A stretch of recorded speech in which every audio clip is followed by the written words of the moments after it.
오, 죄송합니다. 아, 맛있는 걸 먹고 가시고. 네. 자, 여러분. 애니메이션이. 네, 지금 제대로 시작하겠습니다. 네, 여러분. 저는 1991년에 태어났고요. 지금 2014년입니다. 그 사이에 2005년에 대한민국에는 무언가 변화가 있었습니다. 그리고 그 변화는 세계 최초로 대한민국에서 일어난 변화였습니다. 이 변화는 우리의 소비 생활과 관련된 변화입니다. 우리가 소비 생활을 한번 떠올려 보겠습니다. 처음에 우리는 상점에 갑니다. 그리고 마음에 드는 상품을 고릅니다.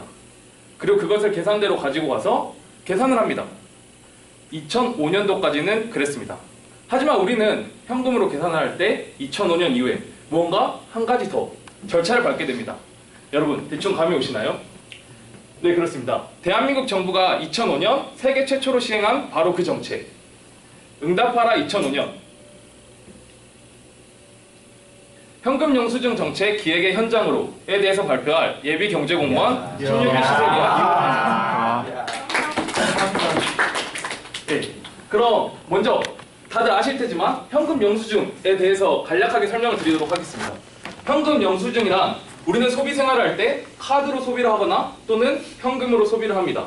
이때 카드로 소비한 정보 같은 경우에는 그것이 신용카드 단말기를 통해서 서버에 다 저장이 되기 때문에 그 기록이 모두 남아있습니다. 하지만 현금으로 거래한 정보는 그야말로 파는 사람과 사는 사람밖에 알 수 없습니다. 이것에 어떤 문제점이 있었기에 정부에서는 이 현금에 대한 정보를 정부에서 접근할 수 있도록 하기 위해서 방금과 같은 현금 영수증 정책을 시행하게 됐습니다. 제가 응답하라 2005년이라는 주제에 맞게 대한민국 정부 안에서 2005년 안에 어떤 일이 일어났는지에 대해서 어떤 정부 보고서들을 본 팩트와 또 제가 그것을 살짝 재구성해서 한번 정부의 그 2005년을 재현해 보겠습니다. 어떤 정부가 정책을 시행할 때는 그 정부의 여러 주체들이 아마 협력을 이루어서 하게 될 것입니다. 먼저 청와대, 그리고 이 정책은 경제정책이기 때문에 지금의 기획재정부인 재정경제부, 그리고 그 밑에 있는 국세청, 이 세 정부 주체가 이 현금 영수증 발행과 관련된 정부 주체입니다. 자, 이 정부 주체들이 톱니바퀴가 굴러가듯이 이렇게 뱅글뱅글 맞물려서 각종 이 현금 영수증 정책에 대한 회의를 하고 각종 집행사항을 결정하고 이 현금 영수증 정책을 시행하게 되었습니다. 그럼 먼저 첫 번째로 대한민국 권력의 중심이자 정책의 큰 방향을 제시하는 청와대로 가보겠습니다. 아마 청와대에서 회의를 하는 도중에 이런 말이 나왔을 것입니다. 좋은 정책을 펼쳐야 되는데 이 정책을 펼치려면 예산이 필요하다. 그런데 예산이라는 게 결국 세금을 통해서 조달되는 것 아니냐. 그래서 이 세금의 필요성을 절실하게 느끼게 됩니다. 세금과 관련된 이슈가 뭐가 있을까? 조세정의. 우리나라에서 조세정의가 실현되고 있는가? 근로소득자의 경우에는 이제 투명한 지갑이라고 해서 받을 때 원천 징수가 되므로 우리의 세금이 근로소득자 같은 경우에는 투명하게 다 빠져나가게 됩니다. 하지만 자영업자 같은 경우에는 이렇게 현금 거래와 같은 것은 파악이 안 되기 때문에 제대로 소득이 파악되지 않고 있었습니다. 따라서 같은 소득을 버는 사람이라면 같은 세금을 내야 한다는 그런 조세정의에 어긋나지 않겠느냐라는 말이 나왔을 것입니다. 이런 청와대의 큰 정부 정책 방향에 대해서 들은 재정경제부는 그 다음부터 바빠졌을 것입니다. 그래서 정책 기획에 들어갔죠. 재정경제부에서도 또 회의를 했을 것입니다. 현금 거래도 정부가 파악할 수 있도록 하는 게 좋을 것 같은데 그럼 현금 거래도 신용카드 거래처럼 이렇게 정부가 영수증을 발행해서 정보를 모을 수 있도록 하는 건 어떨까? 좋아. 그러면 현금 영수증 제도를 한번 시행해보자. 이렇게 현금 영수증 제도를 시행하기로 마음을 먹은 재정경제부는 기획을 하는 도중에 두 가지 난관을 만나게 됩니다. 첫 번째는 예산 문제고 두 번째는 정책의 효과성 문제입니다. 각각이 어떠한 구체적인 내용을 가지고 있는지 들어가 보겠습니다. 첫 번째는 예산 문제입니다. 여러분, 이 기계 친숙하지 않나요? 여러분이 소비 생활을 할 때 항상 사인을 하던 그 신용카드 단말기입니다. 이 신용카드 단말기에서 여러분이 카드 거래 정보를 서버에 저장을 하듯이 현금 거래 정보를 저장을 하려면 또 다른 현금 거래용 단말기가 필요할 것입니다. 이 단말기의 가격은 약 15만 원 이상입니다. 따라서 정부의 예산으로는 상점들이 이 단말기를 설치하는 데 드는 비용을 보조해줄 예산이 부족한 것이었습니다. 그래서 재정경제부의 여러 공무원들이 이 신용카드 단말기 회사와 회의를 합니다. 그래서 기술적으로 이것을 풀어낼 수 있음을 알아냅니다. 이런 컴퓨터 칩 하나를, 안에 들어가는 컴퓨터 칩 하나를 바꿈으로써 우리가 지금 하듯이 이 단말기 패드에서 번호를 찍으면 현금 거래 정보도, 현금 영수증도 발행할 수 있도록 그런 식으로 기술적으로 해결을 할 수 있는 방법을 알아낸 것입니다. 이를 통해서 우리는 예산 문제를 해결하게 됐습니다. 두 번째는 정책의 효과성 문제입니다. 자, 생각해 보겠습니다. 예산 문제를 해결했다고 저 신용카드 단말기 칩을 다 가게들이 바꿨습니다. 하지만 우리의 입장에서 보면 현금 영수증을 왜 발행하지? 귀찮은데 한 가지 단계가 더 늘어난 것뿐 아닌가? 이렇게 생각할 수 있고, 자영업자들 같은 경우에는 자신의 소득이 투명해져서 세금을 더 내기 때문에 또 현금 영수증 정책에 대해 저항이 발생할 수 있습니다. 이런 저항 하에서는 정책의 효과성이 극도로 낮아질 것입니다. 이를 해결하기 위해서 재정경제부에서 다양한 정책적인 그런 대안들을 내놓습니다.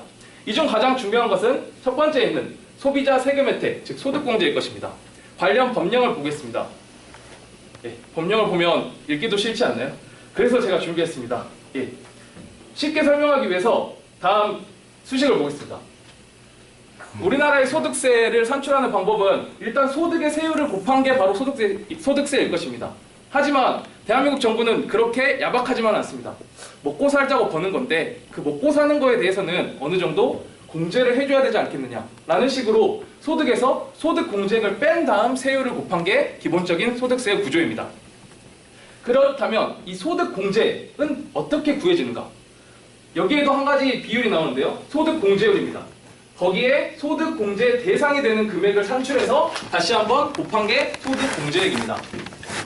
소득 공제율이 높고 소득 공제 대상 금액이 높을수록, 이 두 개가 높을수록 소득 공제액이 높아지고, 그에 따라서 저기 있는 소득 공제액이 높아지면 소득세가 낮아지는 구조가 실현되게 됩니다. 그렇다면 우리의 현금 영수증 정책은 과연 어떻게 이 소득 공제액을 높여주었을까요? 우리의 소득이 이렇게 흰 네모처럼 있다고 가정해 보겠습니다. 그리고 우리의 지출액, 이것은 신용카드 지출일 수도 있고 현금 지출일 수도 있고 이렇게 빨간 블럭으로 있습니다. 소득 공제 대상 금액을 기본적으로 산출하는 것은 이 지출액에서 소득의 25%를 뺀 금액입니다. 하지만 기존의 방식대로 2005년 이전에는 약간의 문제가 있었습니다. 현금 지출액은 정부가 그 거래 정보를 가질 수 없기 때문에 이 사람이 진짜 그 현금을 지출했는지 알 수가 없습니다. 따라서 실제 정부는 지출액을 이 정도 수준으로만 파악을 하고 소득공제 대상액도 이렇게 작았습니다. 하지만 현금 영수증 정책이 시행됨에 따라 이 현금 지출액이 다시 파악이 되게 되고 소득공제 대상액은 이렇게 커지게 됩니다. 자, 그래서 다시 식으로 돌아오면 이 소득공제 대상 금액은 방금 현금 영수증 정책으로 인해서 우리의 지출이 투명하게 정부에 공개되면서 올라갑니다. 두 번째, 정부는 한 가지 더 인센티브를 겁니다. 신용카드 지출에 따른 소득공제율은 15%인데 반해 현금 지출은 30%로 그 비율을 2배나 높여줍니다. 1번과 2번 효과에 따라서 현금 영수증을 발급받으면 우리는 소득공제액을 높이는 효과를 받을 수 있고, 이 소득 마이너스 소득공제액을 낮춤으로써 우리의 소득세가 낮아지는 효과가 생기는 것입니다. 이렇게 첫 번째, 소비자 세금 혜택이 어떻게 진행이 되는지 우리는 파악을 할 수 있었습니다. 이뿐만이 아니라 자영업자들 역시 저항이 있을 수 있는데요. 예컨대 실제로 예전에 현금영수증 정책을 시행을 할 때 자영업자들이 현금영수증을 발행해놓고 그 사람이 가니까 그걸 취소하고 막 이런 경우도 있고, 또 현금영수증 발행 안 한대 하면서 거부하는 일도 많았습니다.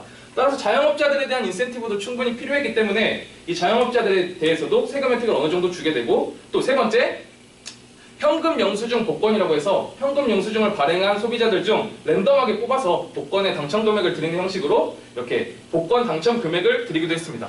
마지막으로 미발급 현금 영수증 발행을 거부하는 자영업자가 있을 경우 이를 국세청에 신고할 수 있도록 제도적으로 인센티브를 만들어 두었습니다. 자, 재정경제부에서 2005년에 이러한 열심히 회의를 통해서 예산 문제는 된 사업자들과의 그런 회의를 통해서 컴퓨터 칩을 바꾸는 것으로 약 10분의 1 수준으로 예산 문제를 해결할 수 있었고, 두 번째, 정책의 효과성 문제는 소비자들과 또 자영업자에게도 어느 정도 인센티브를 제공함으로써 정책의 효과를 높일 수 있게 되었습니다. 이제 마지막 톱니바퀴입니다. 국세청입니다. 여러분, 우리가 정부 부처라고 하죠. 그 이제 정부에 청와대가 있으면 그 밑에 부와 처가 있고 그 밑이 이제 청이라는 개념으로 어떻게 보면 일선 업무를 담당하는 청들이 각각 있게 됩니다. 중소기업청이라든지 특허청 이런 게 그런 것들일 것입니다. 이 현금영수증은 결국 세금과 관련된 제도이기 때문에 국세청이 바로 일선 업무를 담당하는 정부 주체입니다. 국세청에서는 이렇게 일선 업무를 담당하게 돼서 첫 번째, 현금영수증 가맹 의무 대상 자영업자에게 가서 협조를 요청합니다. 법으로 의무화되기 전에 미리미리 설치하시면 나중에 문제될 일 없고 좋습니다. 라는 식으로 열심히 협조를 요청하고 또 세계 최초로 우리나라에 시행되는 정책이었던 만큼 다양한 홍보를 시행하게 됩니다. 예컨대 이제 흔히 요즘에는 일상적이 됐지만 2005년도까지만 해도 조금은 신성했던 그런 UCC 공모전도 시행하고 각종 지방 축제가 열릴 텐데 이제 국세청이라는 게 각 지방 국세청으로 나뉘어져 있기 때문에 자기의 지방에서 그런 지방 축제가 열리면은 가서 적극적으로 홍보 부스를 설치하고 현금 영수증 제도에 대해서 알렸습니다. 그리고 소비자 및 사업자에게 정보를 편리하게 제공할 수 있도록 했습니다. 만일 아까와 같은 그런 세금 혜택을 받는데 내가 일일이 다 영수증을 모아서 국세청에 가서 신고를 해야 되고 이렇게 된다면 매우 불편할 것이고 자영업자 같은 경우에도 한눈에 우리 가게에서 쓰인 그런 현금 영수증 정보를 알 수 없다면 매우 불편할 것입니다. 그를 위해서 국세청은 그러한 문제를 해결하기 위해서 국세청은 홈페이지를 개설해서 여러분도 지금 이제 직접 들어가서 자기가 가입이 돼 있다면 현금 영수증에 가입이 돼 있다면 번호만 간단한 인적 사항만 입력을 하면 자기의 올해의 현금 영수증 사용 금액을 쭉 알 수 있도록 편리하게 사이트를 구성해 놓았습니다. 마지막으로 이제 불만사항을 접수하는 그러한 콜센터 운영도 국세청에 맡게 됩니다. 네, 지금까지 어떻게 보면 굉장히 복잡했을 그런 2005년의 정부의 상황을 제가 좀 간략하게 해서 특히 핵심적인 내용들만 뽑아서 현금 영수증 정책이 시행되는 그 해의 상황을 설명을 드렸습니다. 네, 이제 우리 세대만 보더라도 이제 현금 사용액이 점점 줄어들고 있죠. 체크카드를 이용하고 신용카드를 이용하고.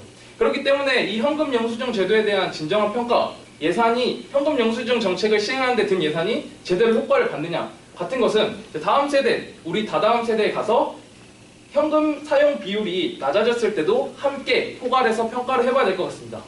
하지만 우리나라가 외국에 비해서 현재 상황에서 특히 2005년 당시에는 현금 사용률이 50%를 넘고 있었다는 점에서 굉장히 정부에게 만들만한 유인 가치가 있는 정책이었고 그것이 치열하게 2005년 정부 안에서 이루어졌던 것입니다. 네, 지금까지 현금 영수증 정책, 그 정책 기획의 현장 속으로 이용준이었습니다.